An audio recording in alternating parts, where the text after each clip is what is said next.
Hello again, everyone, and welcome to another edition of the Inside Lowell Daily Pulse, the Wednesday, October 29th edition of the Daily Pulse. I'm your host, Teddy Panos, coming here from the WellPoint Studios here in downtown Lowell, joined today by two of my favorite people here in the city, my regular Wednesday co-host, former Lowell Mayor. Sort of regular. Sort of regular, yeah. But, now his newest title is Your Worship, Yes. bestowed on him by Canadian officials. Bill Samaras. Well done. Welcome, Mr. Samaras. Welcome and welcome back. Yeah, it's been a while since we've Yes, been it together has. between my trips to Toronto and all this other stuff. I just can't wait to listen to you, the two of you. Oh, you're going to get dragged into this conversation. Make no mistake about it. Matt Latcher is joining us here as well. One of my favorite guests. We got to get you in here more often, my friend. Oh, anytime I can have my former headmaster here with me, or head of school, excuse me. Happy to come in. Happy to talk anytime. Yeah, well, we got all things Lowell. Yeah, we got a lot to talk about. You and I spent some time. You were my de facto Uber driver for a couple of trips up there. Almost killed you once or twice, but other than that, I had my seatbelt on in the back seat. I was cold, but there's lots to talk about there. A lot of interesting developments. I kind of want to get your take on what you saw up in Toronto, and most importantly, how can that benefit Lowell and the people of Lowell? And then we want to talk a little bit about public education, because we got Mr. Samaras here as well, and I know that's a passion of yours. Yeah. You've got your Lowell High shirt, so lots to talk about. We're going to get to all of it. First, let me thank my Daily Pulse sponsors. We start, of course, with Ray Booten, licensed realtor in Mass and New Hampshire, certified appraiser in both states as well. So if you're looking to buy or sell a home, a business, or a commercial property, find Ray right now. It'll be the best move you've ever made. Find him easily enough online, realestaterayBooten.com. That's realestaterayBooten.com. Thanks as well to WellPoint for hosting us here in the WellPoint Studios. It's the only health plan offering healthcare benefits exclusively to Massachusetts GIC members. At WellPoint, your whole health is their whole point. We thank Ray. We thank WellPoint. Some other sponsors we thank as well. But let's kick off the discussion, guys. And I've done a lot of this the last couple of days, and it was intentional, Matt and your worship, because I fear there's a segment of Lowell that is missing out on the wonderful potential, the wonderful transformation that is taking place right before their very eyes, and they just simply don't get it. And then I do want to talk a little bit about that portion of the population that doesn't want to get it because of politics. But Matt, you were in Toronto. I was. You were there with me for a lot of it. You went to the Urban Economy Forum. Mm-hmm. What the hell were you doing there? Well, his current worship, the mayor, had some discussions with me about the different things that I've tried to stay involved in around the city, on the nonprofit side with what's going on at 𝐿𝐷𝐷 Stadium, with the youth sports leagues, even into representing PTOs and school site councils and all the other things. You just try to take in a different perspective. Never mind the fact that I've been fortunate enough in different iterations of my career of being down in Boston and doing some work with legislators and things. So it was a chance to bring a different perspective. And so for all the taxpayers, just know I paid my own way. You and I both, a very hefty sum, by the way. Absolutely. You saved money on my rental car, but other than that, yeah. The least the mayor could have done is bought us a drink at some point. That's absolutely true. But I mean, that is where it starts. It starts with the mayor. It starts with his vision on all of this. And I know this has been discussed in previous times that we've been on or others have been on. But I think it's important. It's important to understand that I don't end up there. You don't end up there. All of us don't go down that path unless the mayor takes a chance. Unless the mayor takes a chance to get involved in capital analytics and down the line, and then the manager starts to run with it and the council has the guts to support it. None of that happens. And we don't get to Toronto unless a lot of people took a chance. And I think the people of Lowell should understand that chance is about to lead to some things that I think are not comprehensible to a lot of people currently. And I get it. Healthy skepticism is how you build, strong communities, strong anything projects. There should be not so much naysayers, but people say, well, what about this? How about that? And that was done all throughout the time up in Toronto, and they just kept being answers to a lot of those things. So I'll go down as deep as you want to go. So what did you learn? I mean, we have talked in the past, before you went to Toronto, you kept abreast of what was happening up there, its potential for the city. What did you see and hear up there that has you even more optimistic? Is that a fair assessment? You're more optimistic today than you were before you headed up there Columbus Day weekend. Yeah, without question, because again, to have that healthy skepticism leads to good questions. And so you should go up with some healthy skepticism. And those questions, of course, are, where's the money coming from? You asked those. By the way, he was not shy about asking the questions anytime you got a chance to talk to one of these people. Where's the money coming from? How does it work? Yeah, it's true. I mean, I've been fortunate enough, as I say, to be around a lot of people that are in the development space as well. And so I was able to ask some questions back here that I could bring up there to ask. And so a better understanding came about how this is going to work and how there is a large corporation in Canada that's basically built a system that can be duplicated around the United States of America and the world of how to develop and construct a modern society or a modern section of the city, let's say, or even an entire city. And so what it really is, what I think everybody can be excited about is this isn't a building. This isn't a neighborhood. This is an investment and an entire almost recreation or rebirth of the way modern living is going to happen in urban societies. And through, again, the original foresight of the mayor, the manager, and others, they're choosing to test that model, approve that model here in Lowell. And I came back completely convinced that that is going to happen. To what level, what things might be a little beyond reach. Even I, who's very positive about it, understand that some things seem still even up in the stars. But there are some very tangible things coming very soon that I think will help people. But can I say, just listening to both of you, I think it's important that the both of you went up there.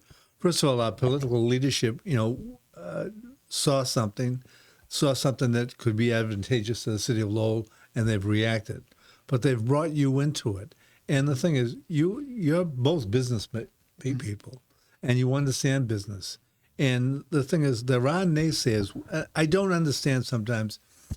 You're correct. You can ask a question, where did the money come from, or whatever, simple questions to get direct answers. But the naysayers, they don't offer anything. All they offer is doom and gloom, or they're so pessimistic, nothing works. So what can you tell the people of Lowell in the sense of why you got, in a sense, why you're involved in it? Could you do it that way from? Sure. Why do you believe in it when, we'll say we're listening to some people say, well, I know so-and-so, he's a reasonably bright person, and he says nothing's going to happen. That's the nicest thing anyone's called me today. I've only spent time with my wife today, so reasonably bright. All right. So I guess I'll give you the perspective that I went up there. Okay. Where I come from. I am a business owner. I have business here in Lowell. I have investment properties here in Lowell. I'm also a father. I'm a husband. I have kids in the public school system. And as you know, I'm heavily involved in the redevelopment out at 𝐿𝐴𝐿𝐴 Stadium and some other projects. And so I went up there trying to figure out how the things that are near and dear to me on both the for-profit and nonprofit side could be affected by this. And I think to help the naysayers that may be out there, we've got to bring it home to how does it affect them? If you have kids in the public school system and you're unhappy with the fact that the playground or the basketball court or whatever it may be, or the after-school programs don't have the funding they need, well, you need to support this because this is tax revenue. This is additional chances to use those projects. If you have another thing, speed humps all around the city, we're finding them everywhere. How do we fund those? How do we fix the sidewalks? How do we beautify downtown? I think we have to do a better job bringing it home to people and understanding that these things that are most important to me as a taxpayer, it isn't necessarily I'm moving into a new high-rise in downtown Lowell that's mixed use. That may not matter to a number of people in Lowell. But the fact that that is taxable revenue that then leads to being able to do other things, that's where I think we have to bring it home for everyone. And I think very soon some announcements are going to happen, much like what happened with Link. that will lead to that. Yeah, and I have said, I think when I came back, the first show I did, I overheard a conversation. I had to get up and go to the bathroom, so I heard a couple of people talking, and I believe that by the end of November, you will see about a $300 million investment in the city of Lowell. Was my prediction. And I think once people start to see these numbers, and by the way, we're told Mark Keeley, who we both met up there, said on this podcast here, you're talking billions and billions of dollars when all is said and done. But for an initial investment, that's pretty good. But my interest in it, to kind of answer your question, first of all, as a media entity, that's you almost have to be there. And I get the sense that nobody else was talking about this for the longest time. Nobody else was excited about it. So I figured, hey, I wanted to go see it for myself. I wanted to see Regent Park. And I did, and it was like walking through Lowell. You were on that walking tour, right? There was a part there where you were at North Common Village. 100%, because some of those buildings are still standing, slated to be demolished and developed into brand new buildings. Yes. But it had a Lowell type field. But there was an area there, a green space with an aquatic center that might as well have been South Common. There was another area a little bit further down with rubberized soccer, whatever, field hockey court. There were old people playing bocce on it. There were basketball courts off to the side. There was an outdoor deck hockey rink that becomes an ice rink in the summer. And I'm thinking, that's Colley Stadium. Yeah. And I immediately, I'm like, man, this. No question. I saw. Can they, and maybe they can't all put it within a 3-block walking area in Lowell like it kind of is there. It's larger than 3 blocks, but it's all kind of compressed in Regent Park. But if you can make this change throughout the city, now every neighborhood, the Belvedere neighborhood gets a new thing, other parks in the city. And that's where I think you hit the nail on the head. How will it make my life better if I live in the Acre, if I live in the Lower Highlands or across the river in Pawtuckettville? And there may be an answer there for everybody in the city of Lowell. You're just more eloquent in saying it. So you're really talking about the quality of life for everyone. Correct. Along with business people being able to make money. Correct. Okay. So this system that is kind of being presented, and I call it a system because that's easy. Think of it as a platform, as if what you're doing is you're hooking into a international finance, international construction, international architecture, engineering, and you're getting the best of the best where mistakes have already been made in other places and creative ideas have been brought forward. And you're using local talent, and that's what this will be, local talent to execute the plan and the system. And so that originally is going to happen in that Jam Plus area. And that's more and more will come from that area. But I think a lot of people who don't live in Jam Plus are saying, okay, so we'll have some new buildings, and some of our public housing that has not necessarily been the shining light for our city is going to get improved. And so that's good. But what does that really do? And that's why I say I think it's important moving forward to bring it home. What does that really do? It helps pave your streets. What does that do? It helps expand your parks.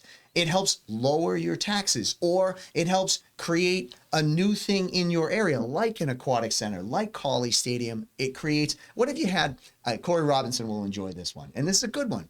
We have the pavilion at Shed Park, and everybody does their birthday parties at the pavilion at Shed Park. What if we had enough money to put a mini pavilion in Centerville, and a mini pavilion in Pawtuckettville, and a mini pavilion in the Highlands? And now you have 3 or 4 areas where birthday parties, community events, and things like that can be done at Tyler Park, or in the land behind the Wang School, or where up on Gage. These are the types of things that will come, and they'll come not just in Jam Plus, they'll come as part of this whole redevelopment process. Correct. And I was doing some quick math here on my calculator because it struck me, like, we got all excited. We got, what was it, $76 million in ARPA funds, and we had like 3 or 4 years to spend it. And look at what they did. Yeah. They redid all these parks. They did a lot of things, but now everyone's like, oh, this money's gone. What's the manager going to do now? What's this council going to do now?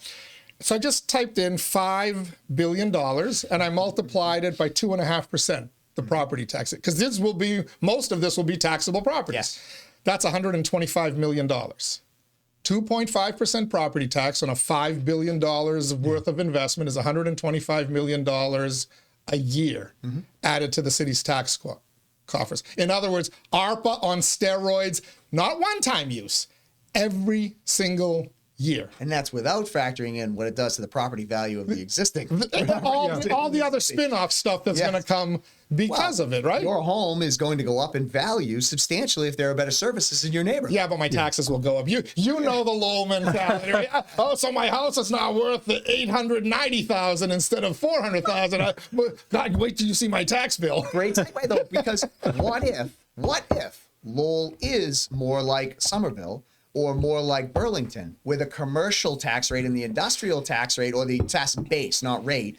If we expand the industrial base by having new manufacturing, another piece of something I was talking about while I was up there, there are large manufacturers that are looking in Lowell right now to bring jobs to the middle class and to those that are not in the white collar jobs to Lowell. That's another outgrowth of all of this. And so if that is what's coming, and you're going to see, again, your property value go up on the residential side, yeah, your tax will go up. But what if the base of industrial and commercial goes up because we're building more of it? Now you're leveling out that taxes, so it isn't so much on the residential side anymore.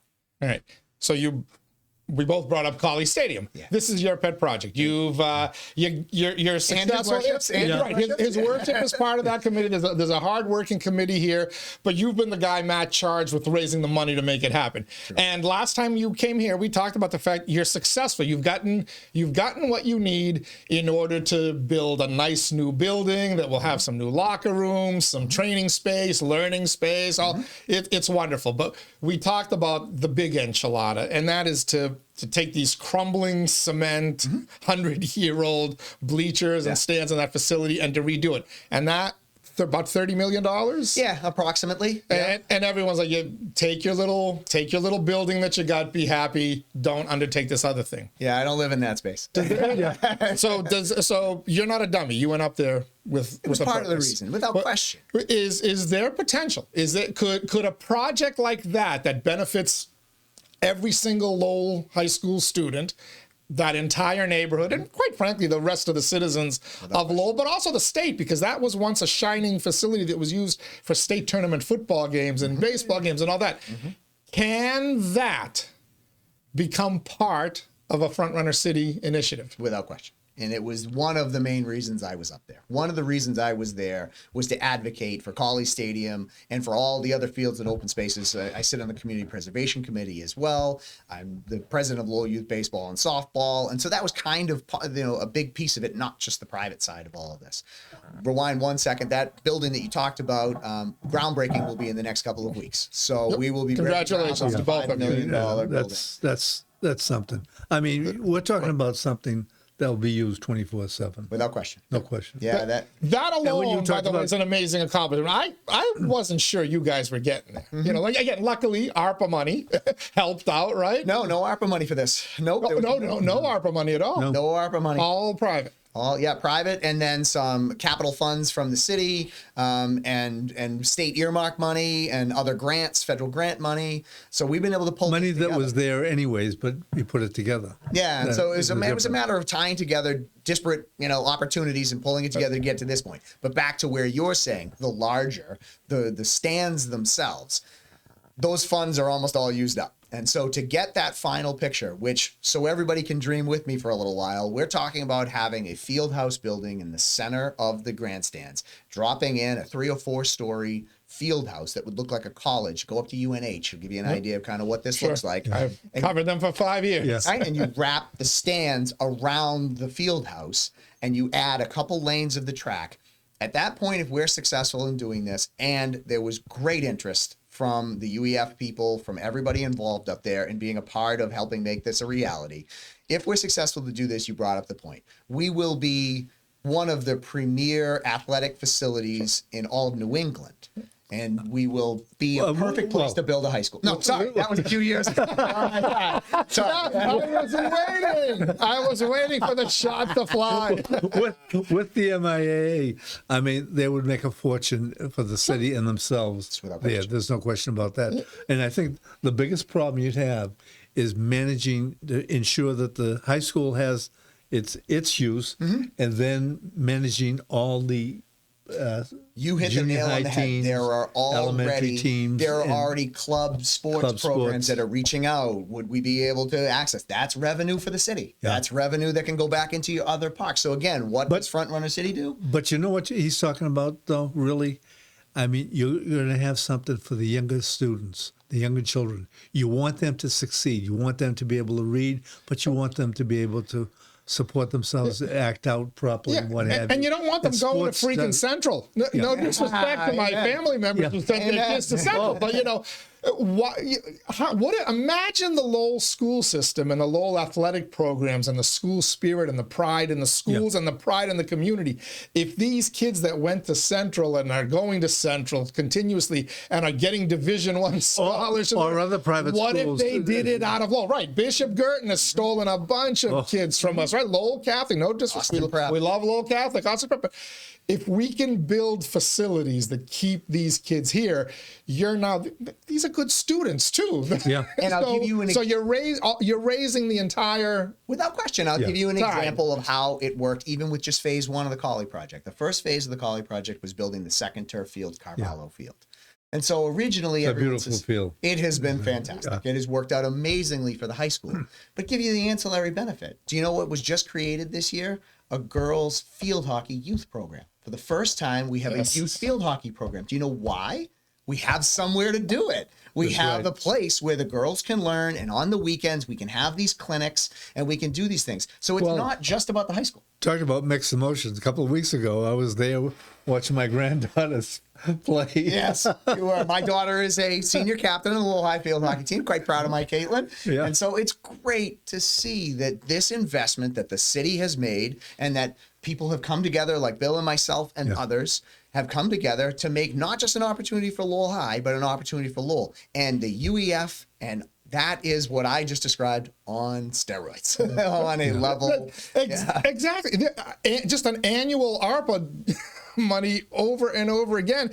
And so I have to take a point of personal privilege here, Your Worship, if you're allowed.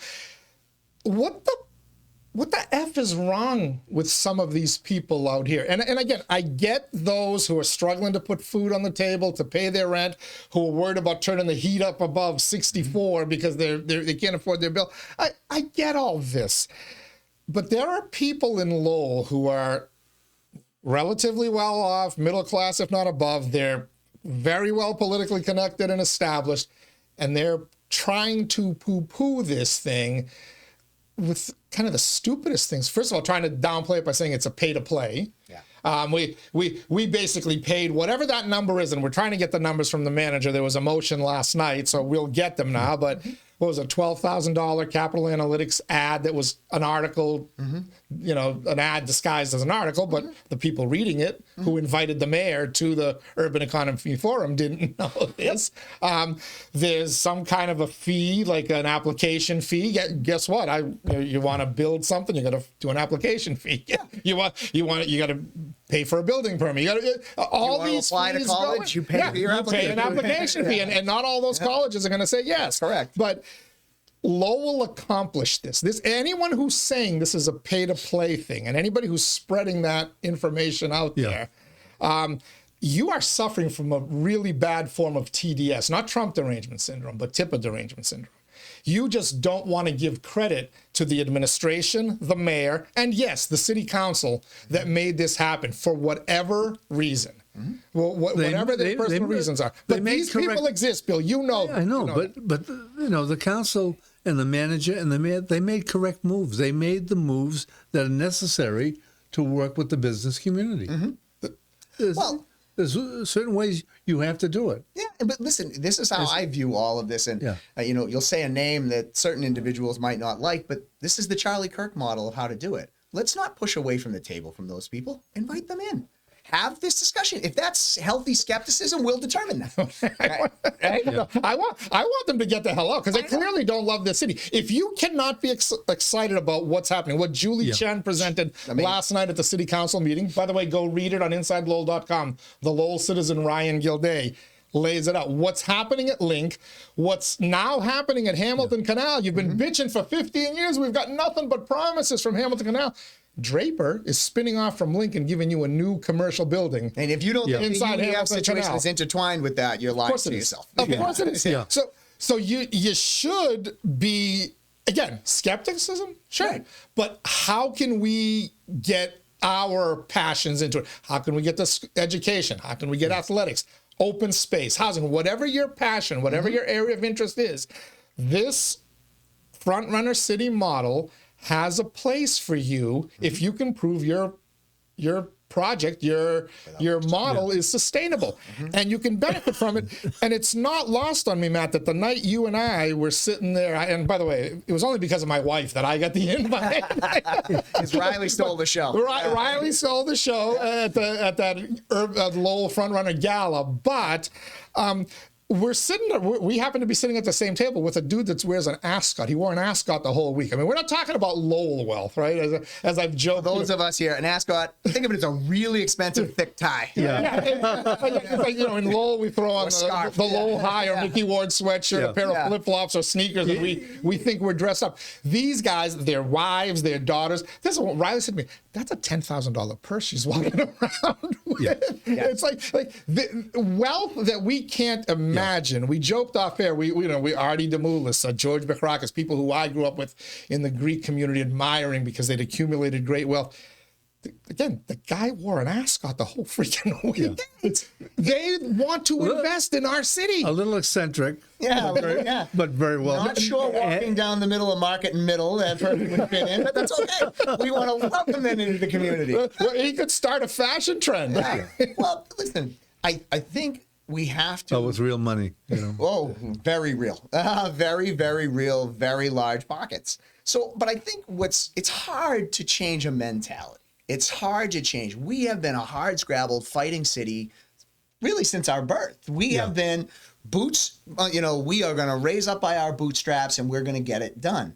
The concept that someone looks at that and says, your mentality and the way you want to attack it is exactly the way I want to invest my billions, not millions, is hard to wrap your brain around for certain people. But we should be proud. Yes. We should be proud of the fact that we have built a city that, listen, it didn't go to Lexington. It didn't go to Belmont. It's not going to Worcester. It's not going...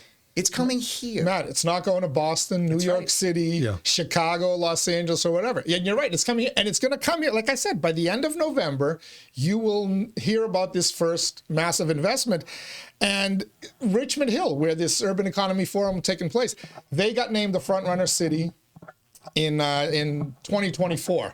They haven't broken ground yet. And you know why? One of their city councilors, their longest running city councilor that I talked to, was telling the mayor and myself, they don't have a master plan. They have to put together a master plan. Things that Lowell has done over the last decade, 20 years, hiring a sustainability director. These people looked at Catherine Moses addressing the crew and said, you have a sustainability director? Other cities do not, and Lefty Teddy absolutely thought it was the greatest. So maybe they're right. But if it gets somebody to invest $1 billion in your city, dude, bring back the DEI coordinator.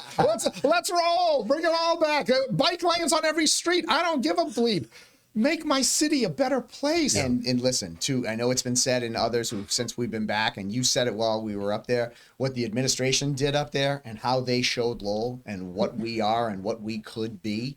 The kudos there's not enough words to say what a great job was done up there. Again, when the guy with the ascot is looking to get out the side door to talk to the doers, the people who are trying to do it in Lowell as fast as possible, you've done something right. And we have, Lowell. Be proud of ourselves. Be proud. And the reverence that they have for our political leaders who are up there, the manager, the mayor, the Department of Planning and Development people, the councilors, the way they flocked around Corey Robinson. Who actually, when he spoke, I meant to talk about this when I had him on yesterday's show, but he referenced the book written by Mark Keeley about networking at his presentation Wednesday, but also at a dinner on Thursday night. And everybody has kind of bought in it, and these people get it. They revere our leadership.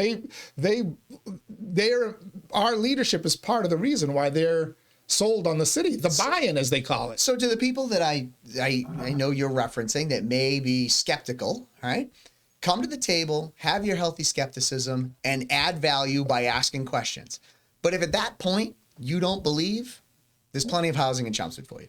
Hey, I don't want that negativity in my town either. I mean, and what I would say is to the people of Lowell, it's time to start raising your standards. It's time it's okay to dream. It's been a long time. We're probably talking Mills to Martinis is the last time that we all sat in a room and the Songus was built and the baseball stadium was built and all those things. So we're talking the late 90s is the last time we were okay and felt comfortable enough. The economy was doing well with the .com boom. And so it was safe to dream. It was safe to think we can be more. I'm trying to tell everyone, it's safe to dream again. It's okay. Another thing that I've said to some people, they've come to me and said, well, so-and-so said about this, it's against it.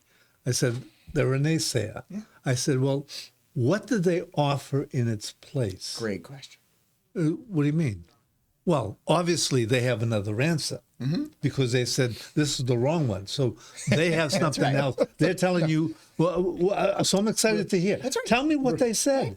Brilliant point. And they're looking at me, you know, okay, Bill, okay. And they walk away. Come forward with your ideas. Now's the time. Right. Now's the time. And by the way, if your ideas are good, the guy with the ascot might throw you a few bucks. No, right? Exactly. I mean, it's exactly everything we dreamed of is now potentially at our fingertips, and not all of it will come to fruition, right? Not all of it will come to fruition, but if just Regent Park comes, and did you ever get a number on what the investment was in Regent Park? In Canadian dollars, right? Yeah, no, I don't have the number. It was multiple. It was over 1.5. It was somewhere in the neighborhood at $2 billion. And they sell 2 more phases to go. Okay, so they'll get to 5 or 6 billion Canadian dollars, though, which is a lot less American dollars. Lowell is, if we can get all that Regent Hill got spread out throughout the city, you people have no idea what's going to happen to your city. We live in the information age. After this, go home tonight and just Google Regent Park. I can tell you one of the first ones that comes up is an individual who it's probably like 3 years or so now.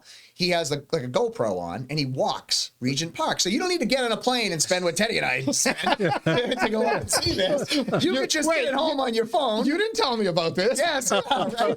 And so you will get a very good representation of what it was 3 years ago. Understand there's been additional buildings built and there are many more buildings coming in their phases 4 and 5 as they come through to completion. But that can start to make it real for people.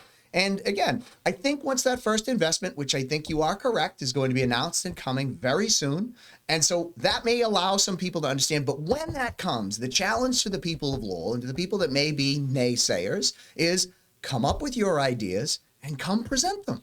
Come present your ideas and let's push everyone. This is our chance to push everyone involved to a better place. And ask the questions. And the other part that ticks me off is this whole, well, there's no transparency about this. Like, did you ask? Every time I've asked, I've gotten an answer from when the mayor was in Toronto back in September of 2024, and I texted him, hey, what's happening up there? And he started telling me, and every step along the way, any counselor who went to Toronto or Geneva or whatever, they've spoken to me. The manager has spoken to me. They're not giving me the specific plans. Well, but that's why I think it's very important, and you hit on something that I think should be expressed. It's not that they're not telling you. It's that the system is being built, okay? But that shouldn't scare the people of Lowell because the money is there. The money is here. How that's going to be executed, because we are the first. We are the first city in the United States of America that's going to execute this system and this plan. So the money is here. How it's going to be spent and in which path is being worked out. So it's not that people are holding back information. It's you don't want to say something that then in the end might change. And so I think all of that is being worked out. I know coming out of Toronto, there were additional meetings that being had as just 𝐿𝐿𝐿 public. I'm not privy to what's going on with any of that stuff, but I do know there are additional meetings, and very soon pieces of that system will start to be announced. So you're trying to make an excuse for the manager and the mayor for not responding to my request about specifics about what I overheard, the $300 million investment. Yeah, they're not answering me. Yeah, I would assume it'll come soon. But I know what I heard. I may be deaf, but I know what I heard. Not just TDS, just by going to the bathroom. We can have DDS syndrome, Danny derangement syndrome. Yeah, right. That makes the next thing. There we go. All right, we're chatting with Lowell, former Lowell Mayor, His Worship Bill Samaras. He's here in the WellPoint Studios, as is Matt LaLatcher. I want to switch gears for a little bit because I know all this positivity is really going to trigger a lot of you folks out there. So let's talk about something negative. Our public education in the United States of America and what it means in Lowell. I want to talk about that with Matt and Bill Samaras because they're both passionate about that as well. First, let me thank my Daily Pulse sponsors. Of course, Ray Booten, licensed realtor in Mass and New Hampshire. Find them online, realestaterayBooten.com. Thanks as well to WellPoint at WellPoint. Your whole health is their whole point. Washington Savings Bank, banking that feels like home. Make the switch now to Washington Savings Bank. TMI Properties, TMI Cares, managing and developing their own properties for over 30 years. Experience the quality, the care, and the value of making TMI the choice for your home. Mahoney Oil, providing warmth and protection to generations of families since 1925. Think about that. Over 100-year business right here in Lowell. Better people than they are business people, by the way. The Greater Lowell Community Foundation, improving the quality of life in our communities through strategic, impactful philanthropy. And by Francis E. Preventure Insurance, the agency Greater Lowell is counted on to insure its most valuable assets since 1982. I bet you Frank Preventure will be salivating over the insurance policy for some of these things as well. Yeah. But, all right, let's talk about public education for a second, because Matt, I know that's one of your passions. You got the Lowell High shirt on. Last Thursday, I attended the Superintendent Liam Skinner's State of the Schools address, the first of its kind. By the way, Mayor Michelle Wu, did she have hers last night in Boston? Yes. That was the first one that Boston's ever done too. So I guess this is becoming a thing, a State of the Schools address. And the superintendent presented a lot of the positive work that's going on in Lowell, the growth, the improvement in scores and whatnot, and all of it's good. And I don't want to be that naysayer, but lost in all of the discussion about the strides Lowell has made post-COVID in raising achievement is still the fact that even though we've gone from 21 to 25% of our students are now reading at grade level and proficient in math and the important things, the reading, writing, and arithmetic, that's an atrocious number. If 25% are proficient, 75% are not. In other words, 3 out of 4 students in the Lowell Public Schools cannot read to level or cannot do math to their level.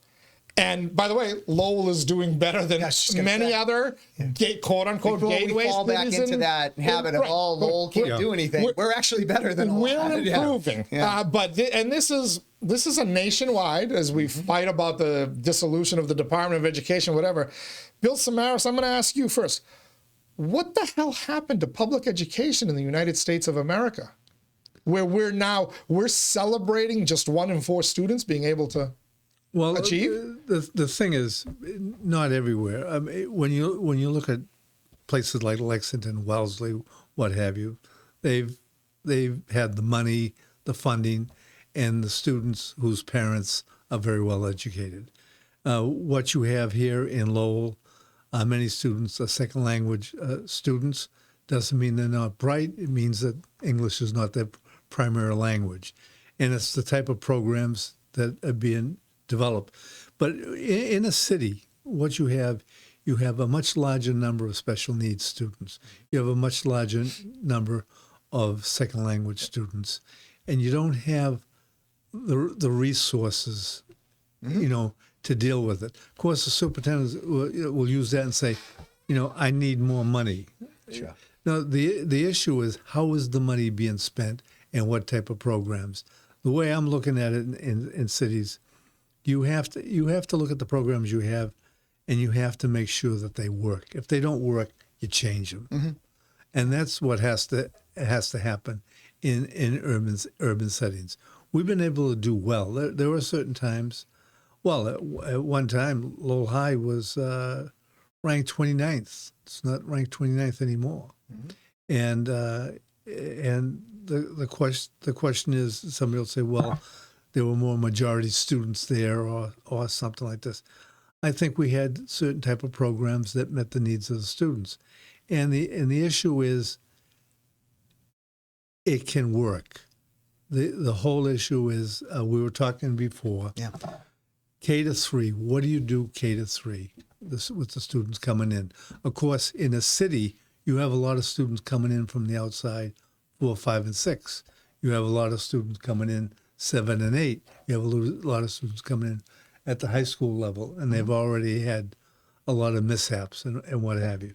So the question is, the problem is solvable, but I don't think we're going about it the right way. The first step in solving any problem is admitting you have a problem. That's right. Before we look at the school end of this, can I talk about the political end of this though for a second? If you've ever cooked and you've added, beaten whisked eggs to a roux or whatever, or if you've ever made cement, you've never emptied the full bag into the water and then gone about trying to stir. You do it gradually, right? Yeah. Everything you said is a valid reason why so many kids are struggling. We have so many English language learners. We have so many kids from broken home, whatever. Politically, why do we keep just pouring more and more of this into one city? Lowell instead of Greater Lowell, or Lawrence instead of Greater Lawrence, Brockton instead of Greater Brockton.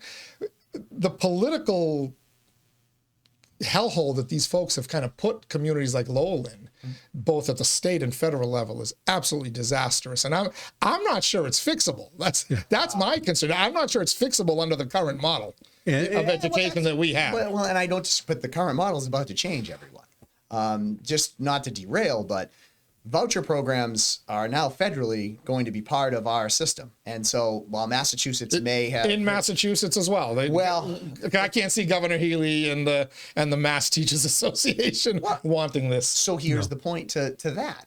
If federal change is coming, and the state is going to say that federal change isn't good for me, well, now's the time to create your change, because change is needed. We have to admit it's not working. Yeah. And once we admit it's not working, I have no problems with having a Massachusetts model as opposed to a Washington, D.C. model. What works local is normally much better than what comes down from the federal. It's one of the reasons the federal Department of Education is potentially being removed, because the closer you get to the local, the better you get to the things that work best for your community. But we have to talk about what's in the community right now.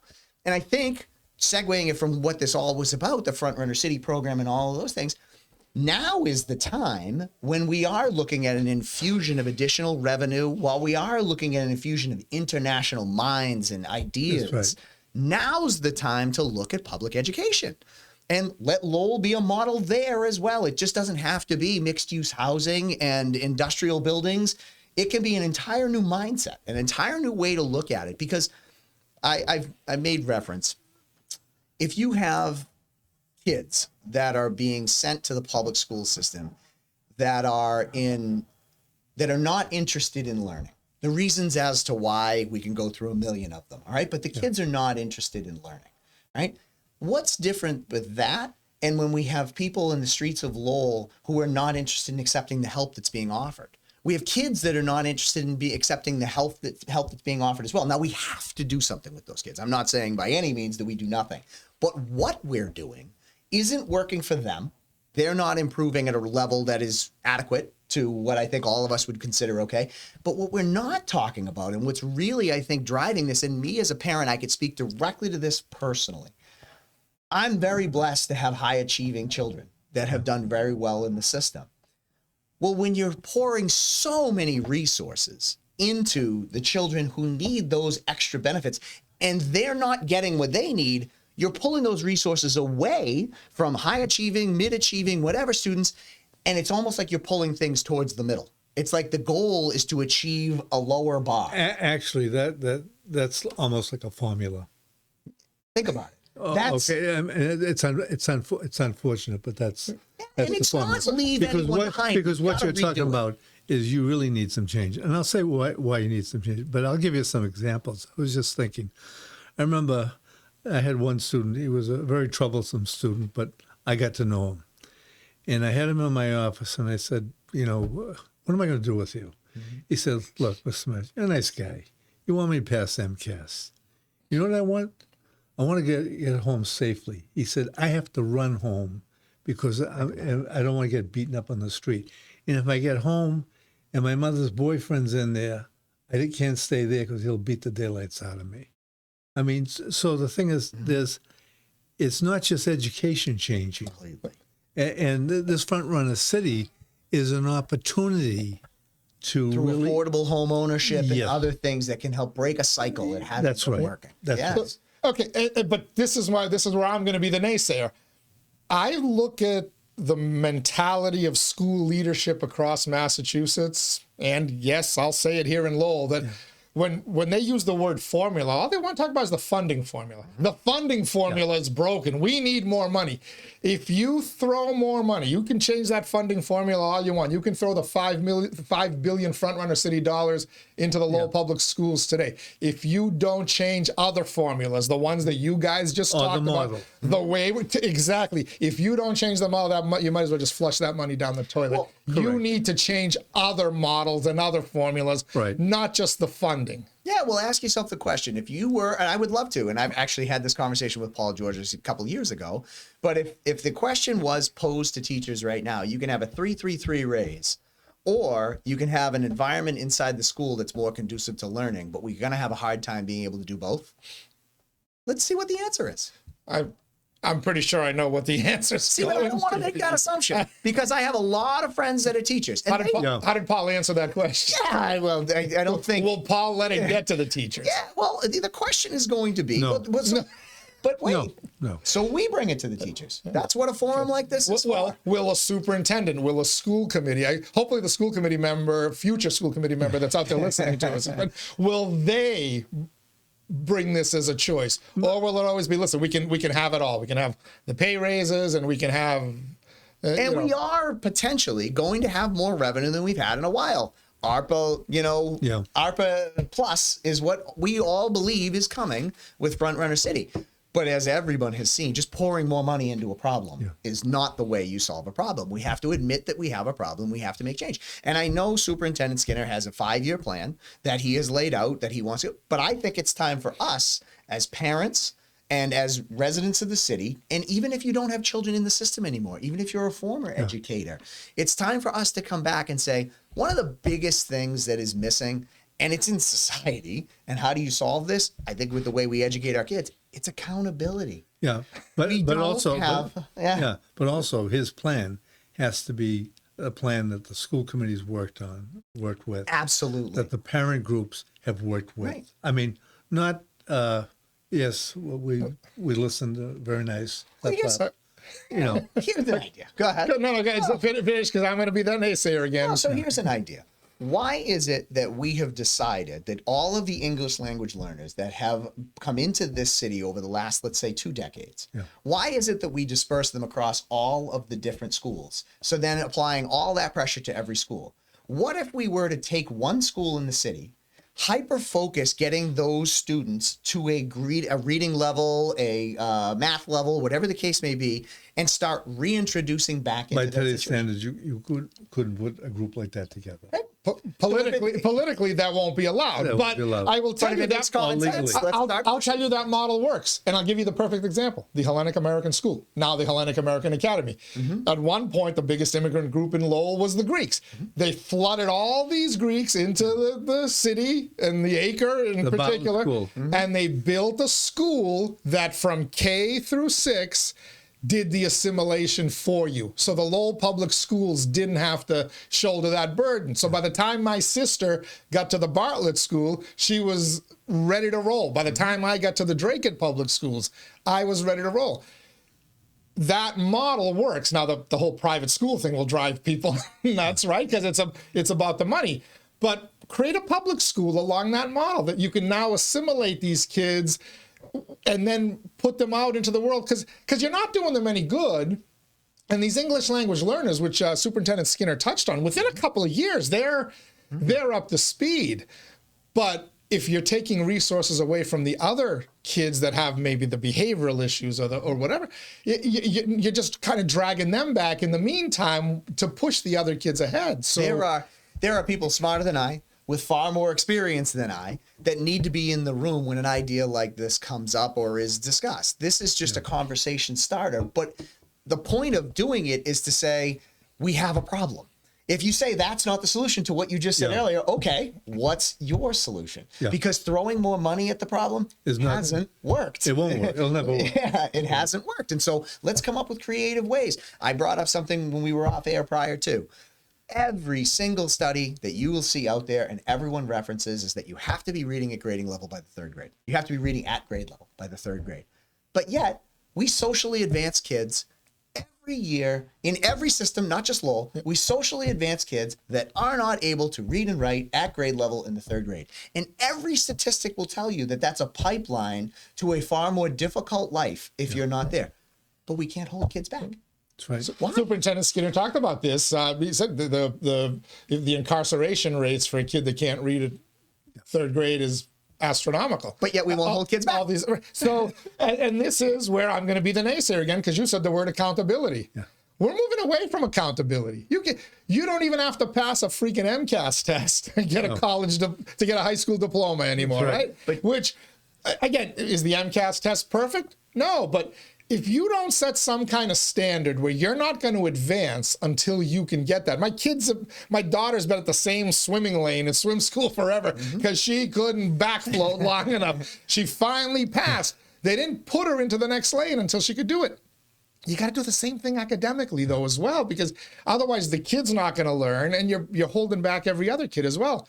But politically, we're moving away from accountability. Yeah. So we have moved. We're not moving. We have. So to the people who may be naysayers that are out there on this Front Runner City program, I say to you, if it works, Project Learn, perfect example, trying to do the work of for all of these kids. Well, let's come up with unique ways to adapt with new revenue that we believe can work. And let's look for examples around the country and around the world, because we're going to have international individuals working with us in this Front Runner City program. Well, let's look for examples that might work in other places around the world. And let's be open enough and have a high enough standard to say, we want more, we deserve better. And it's time for us to do that. Get excited about the Front Runner City program because of what it can do for things, not just parks, not just buildings and housing. But I'll tell you, COVID made a mess of everything. Sure. I mean, there are no more standards. It just sort of just took everything apart. And I think, in a sense, some teachers just threw their hands up in the air and said, what can I do? Well, I'll do the best I can to survive. But the thing is, when you ask the question, would a teacher want more money or an ideal classroom situation? I think first they would all want an ideal situation. Not that every child's, I come in, I want to learn today, no, but come in with reasonable expectations. A structured environment that gives you a chance to do have reasonable behavior, mischievous one day, but not, normal. Yeah. Just a normal situation. I think a lot of teachers was killed for that. And I think we also have to be honest. To all my close teacher friends, we don't have a pay problem with teachers in Lowell. No. We pay our teachers fairly, but we have to continue to do that. We have to continue to allow for the raises that keep them in the right standard. By no means am I advocating not. But so you now become the 10th best paid district in the state, but you're dealing with problems that make you not want to work here. Or you're the 18th best, and my numbers may be way off, but 18th best, but now you have an environment where if you ask anyone that's in the educational space, if you could take 10 to 12 kids out of each school because of behavior issues that they have, what would that do for your school?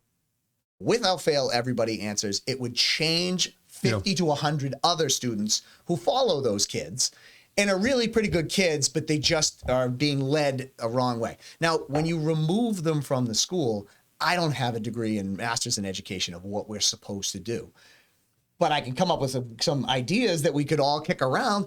Something has to be done. The bridge program and other things that we already have. Can we expand those? Can we create more unique ways to do something so that those kids are being brought into an environment, getting specialized services, and then leaving the other environment to flourish and get those other 50, 70, 80 kids to be peer pressured or affected by kids that then bring them to a better environment. Who's going to control the money? Matt? Well, that's what it all when you comes down to. when you veer them off into the other program, who's going to control the money? Well, but That's ultimately where the problems come. But again, politically. let's not run from that conversation. Let's not run from that conversation. We have nonprofits in this city that do wonderful work that if we start drawing money from other areas and they're not part of the conversation, you're going to get pushback. So let's get them in the room. Yeah. You're going to have the whole idea, and I know Batch talks about this, the whole idea of preschool, of universal preschool through public schools. All right. Lots of studies will show that that is not necessarily the best idea. Offering preschool and having some kind of a program that gives people money to be able to do that, that seems like something we could all get behind. But is it necessarily the best place to do it through the public school system? I don't know. And to your point about money, and this is be my last point on the money side, in everything, I do not disagree. You follow the money. Well, the federal government is telling you they're coming and they're looking to take the money out of public schools through a voucher program. Yeah. So we should have the conversation now, much like But- the ADU but- discussion. but, you know, get it now before it's thrust But upon you. what's going to happen? I mean, the charter schools. I mean, what Yeah. people don't realize is the issues, the complaints come out there.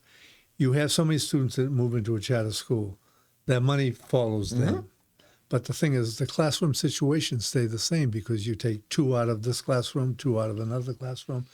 You're not taking half of them where you can eliminate a teaching position. But I hear that all the time. A business person will solve that for you. There's AI models now that could figure it out. You brought up a great one. But it's difficult at best. Yeah. And the thing is, now with the voucher program, it'll be far worse. So they'll take even more money out. And if the voucher program comes in the way the president would like it to come in, then education has to do a complete reevaluation of who it is, what it is. And in the and what they're local trying to do. environment, I'm not comfortable letting DC determine that. Yeah. So let's get out in front and start the discussion That's because right. you said one phrase that has to be brought up and would be another hour-long discussion, but AI is going to change everything. Oh, it has. You're going to see the best teachers in the world be recorded and on a whiteboard in the front of the room, and you're going to have classroom facilitators. They are still teachers, but they're going to be facilitating some of the best minds and ideas in the front of a room. What does that do? How does that affect pay? How does that affect time in school? All of this is coming. So at a time when we in Lowell are looking to reinvent our housing, reinvent all these other things, let's have the public education I mean, discussion. what people don't realize, AI, you say, well, AI, it's so stiff. How will it accommodate the children's need? Child asks the question. Child says, I don't understand. AI then will give it another presentation, Yes. and handle it in a different way. And if the child doesn't understand that, it'll give them a third. Yep. I mean, it's going to change. And having an adult educator in that room to help guide that will always be necessary in my mind. Yeah. Sure, that'll be necessary.